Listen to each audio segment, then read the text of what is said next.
Sometimes we have to ask ourselves, what's using my life?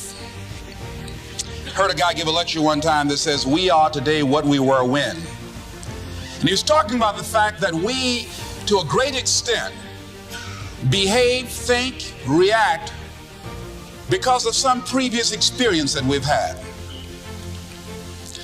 One of the things that we know about life is that it is always changing.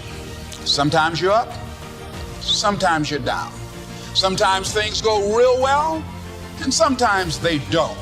Sometimes you're happy, and sometimes you're sad. Now that's that thing called life.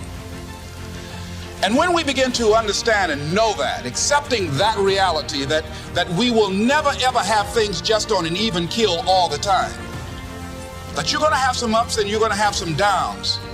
But during those down moments, that's where the growth takes place.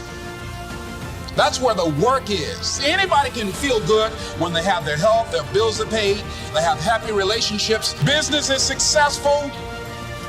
Anybody can be positive then. Anybody can have a larger vision then. Anybody can have faith under those kinds of circumstances. Am I correct? See, but the real challenge of growth, mentally, emotionally, and spiritually, comes when you get knocked down.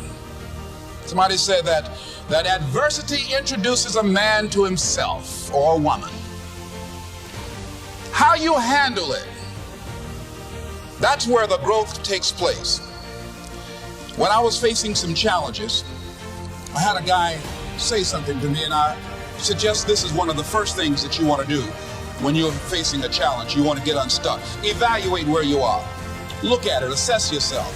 Assess yourself and assess the situation. What brought you there? What role did you play? Earl Nightingale had a saying I liked. He said, all of us are self-made, but only the successful will admit it. What has brought you to this point? What did you learn from it?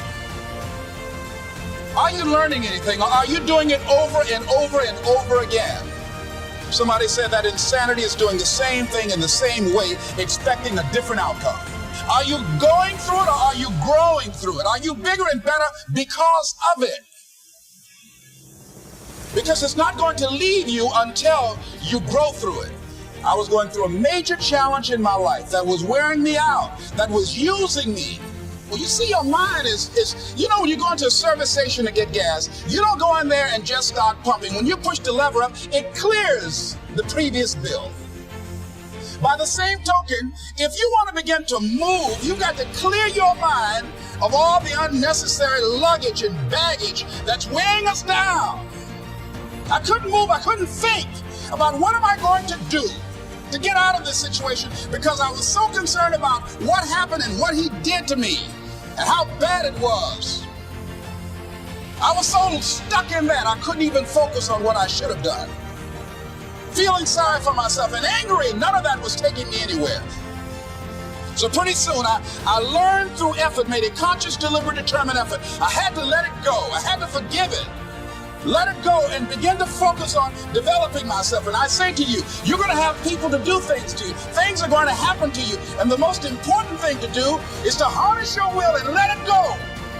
Move so you can grow, so you can get on with your life.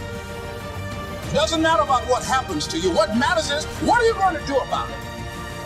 All of us have experienced some tragedy, and if we haven't, we will. And you can either let it destroy your life, or you can build upon it.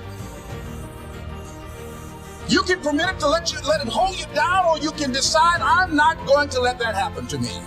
I'm bigger than this. Make a declaration to yourself. Declare all out war that you're going to get out of this rut. I don't care how good you are, I don't care how talented you are, I don't care how much you work on yourself. There are some times when things aren't going to go right. They just are not going to go right. There are times when anything that can happen will happen. Murphy's Law will be knocking at your door. Why? I don't know why. That's called life.